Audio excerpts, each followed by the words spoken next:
Good morning. Today is Monday, January 22nd. As always, I recommend listening at a faster speed. This is my testimony, but I'm also giving updates in real time.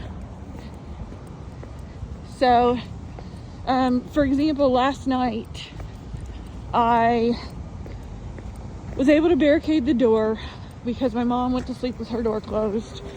I don't know if I've shared a lot of these nights since November, since I started barricading the door. Of course, she doesn't know the rapes are happening, including to her, because they drug us to wipe our memory.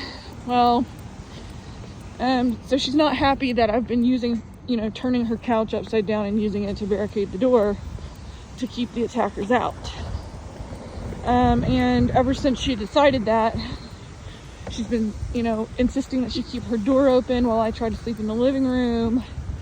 And then I have to wait literally 6 hours for her to be asleep enough for me to quietly close the door and barricade the door with the sofa, the front door with the sofa.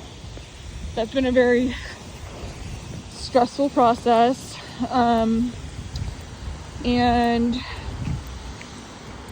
a lot of times she'll wake up in the middle of me trying to barricade it, and then I have to start all over again. So not getting enough sleep because of that.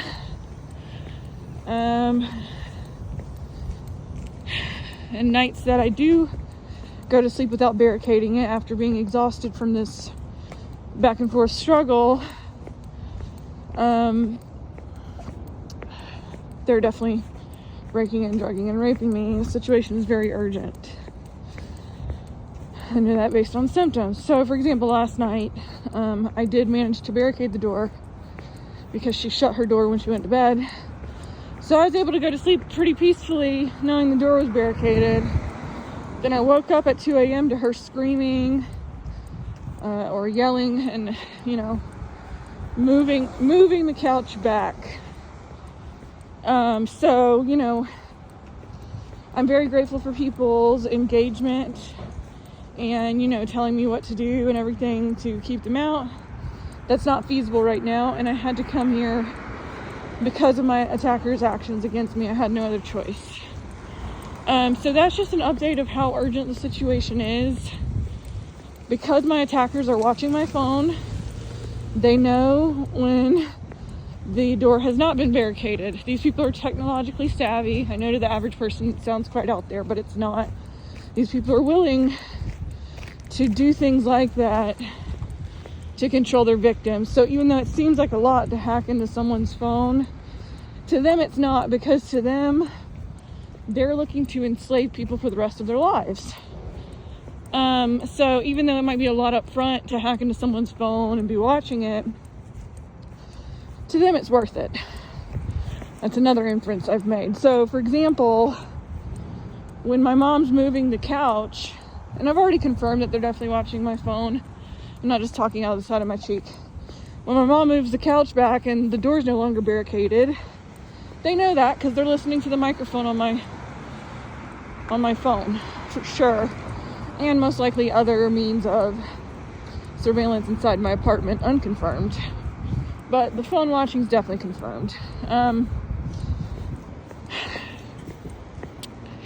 And, this goes back to another part of the story, but I was able to get a burner phone that wasn't being tracked. Well, then later down the line in the story, which we're about to get to soon, actually, the timeline piece. Later down the line in the story, they were watching me so closely that even when I did get a burner phone, they were able to track that one. Because they followed me to the restaurant I went to use the Wi-Fi to activate the burner phone. So, yeah, when people say stuff like that, please know I've already tried that. I do really appreciate people's input for sure and creativity on this, because it is true that it is possible to get away from these people. I'm not trying to make it sound like it's not possible, but I also have to convey the things I've already tried. I know that second burner phone was tracked because my mom and I were gang stalked at a time when the only way they would have really known that was via the burner phone. So Yeah.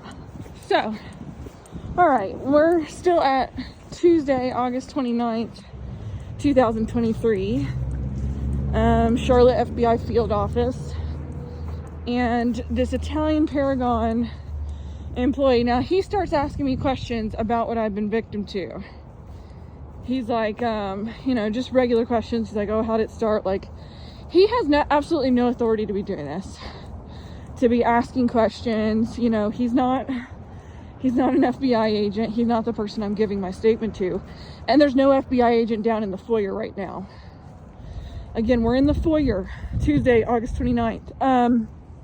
He's asking me questions. I was like, well, this started in Stanford, Texas. A guy that, I thought I made friends with. I knew where he worked.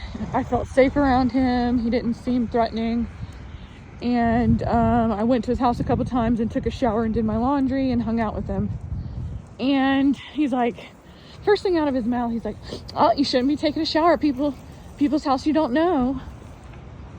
Okay, so that first of all, that put my guard up, because it's victim blaming. Now that doesn't mean I sussed him out immediately, because unfortunately victim blaming is quite pervasive. So that alone doesn't mean he's definitely connected. Well, then later in the conversation, and I've told my sister this, and I've told the FBI contact that I had to go out of the way to set up at the Charlotte FBI field office, Desiree, this.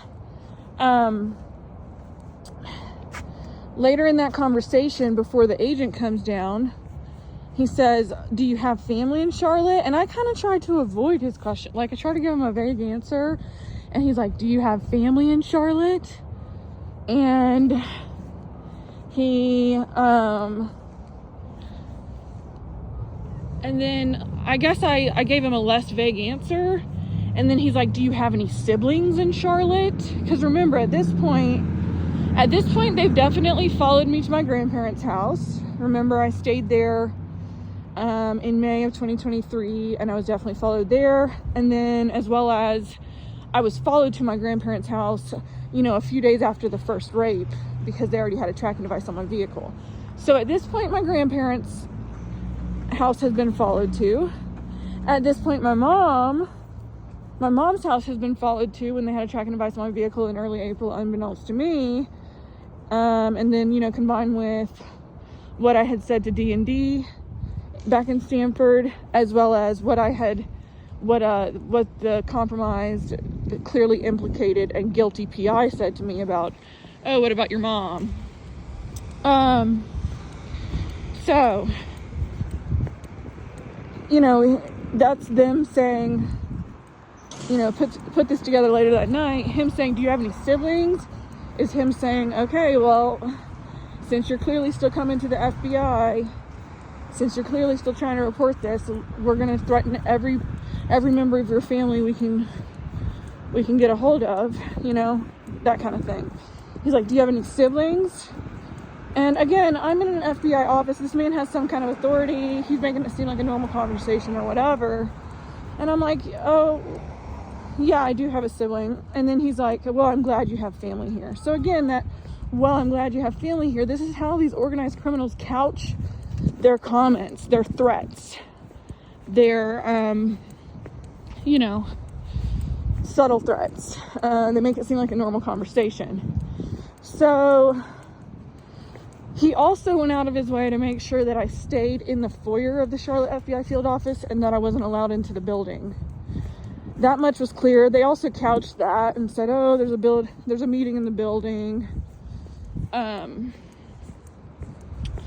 But it was, regardless of whether there was a meeting in the building, he was using my past as a political protester to try to turn the FBI against me, not let me into the building. And also, it fulfills the function. I sat there and gave my testimony. A man came down. His name was Chase. He was a FBI agent. And I gave my testimony then to Chase, sitting inside that foyer. Well, this Italian man is sitting there listening to everything I say, which means everything I know is making its way back to the organized criminal syndicate responsible for stalking, breaking in, drugging, raping, and usually videoing me in my sleep once again. Another means of containment. I'm going to stop here and continue. I have something to do.